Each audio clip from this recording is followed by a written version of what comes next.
Hi Fertility Mamas. In this video, I'm going to share practical tips on getting pregnant at 40 plus naturally. From what drink increases cervical mucus to which 2 days really increase your chances of getting pregnant? To what test most doctors miss that can make a huge difference in your fertility? Since I shared my story about overcoming fertility challenges and becoming a mom at 42, I've had so many women reach out to me and they say they're in the same place. Whether you're in a new relationship and want to have a child together or feel like now is finally the right time, let's prepare you to make babies. My fertility mentor had a client give birth naturally just 3 months shy of her 47th birthday. This was a woman who had had 2 failed IVFs and had just had a devastating miscarriage. The doctors gave her a 0.5% chance of getting pregnant with her own eggs. It's such an inspirational story of overcoming great odds, and if you'd like to watch her video, type video in the comments below.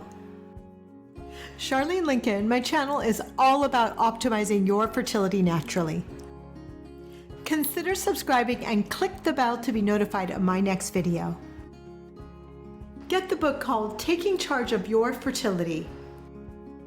It's the Bible on charting. I always recommend charting for my older fertility clients because after 38, fertility mamas can't completely rely on ovulation predictor kits. Or if you have PCOS or irregular cycles, OPKs are not reliable. They can tell you are having a luteinizing hormone surge, which should precede ovulation, but cannot tell you that you are ovulating. Only an ultrasound or charting can do that. And don't just have sex on the day of ovulation. Have sex 1 or 2 days before. The chances of conception increase steadily from about 5 days prior to ovulation, peaking 1 to 2 days before ovulation. Sex the day of ovulation is actually slightly less likely to lead to pregnancy than sex 1 to 2 days before. Also, though I encourage charting, I get that it isn't always a good fit for everyone. Fortunately, there are fertility trackers on the market like Ava Bracelet, Kindara, and OvuSense that are a good alternative. The thing that none of those fertility trackers can do is track cervical mucus. So I encourage you to become BFFs with your cervical mucus. The fertile CM allows the sperm to survive the hostile environment of the vagina. It's a pretty long and rough journey, and the sperm needs lots of help and nutrients to make it to the egg. Because women as we get older can have as little as 1 day of fertile CM, here are 3 tips to increase it. Number 1, stay hydrated. Drink half your body weight in ounces of filtered water a day. You can also count herbal teas as part of the daily total. Number 2, drink 100% grapefruit juice. Start drinking the juice on day 1 of your cycle until ovulation. Number 3, use a good pre-seed lubricant.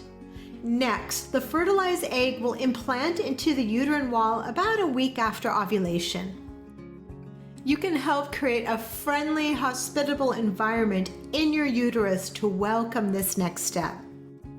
Here are some tips. Number 1, take probiotics because the same bacteria found in your gut is also found in your vagina and your uterus. Not too long ago, the uterus was once thought to be sterile, but recent studies have found that the microbiome of the uterus may potentially modulate immune cell subsets needed for implantation. Number 2, eat an alkaline-rich diet full of dark leafy greens, spirulina and barley grass, wild salmon, raw nuts, fresh berries, and minimize white foods, white flour, sugar, and grains. Eliminate caffeine and alcohol. Number 3, eat Brazil nuts. Loaded with selenium. Selenium is a mineral that helps thicken the uterine wall. Consume 2 to 3 Brazil nuts a day throughout your cycle to ensure you are getting sufficient amounts of selenium. Number 4, eat pineapple, especially the core. Slice a pineapple horizontally 5 times, including the core. Eat a slice on an empty stomach each day for 4 days leading up to ovulation and on the day of ovulation. The enzyme bromelain found in pineapple concentrated in the core reduces inflammation in the uterus, creating a good environment for implantation. The important test most doctors miss is a thyroid antibodies test. Elevated thyroid antibodies precede thyroid disease, so even if your labs look normal, request this important test. And make sure your TSH is between 1 to 2 for optimal fertility. Download the ultimate report on improving egg health at howtorestorefertility.info. And if you found this video helpful, subscribe and click the like button.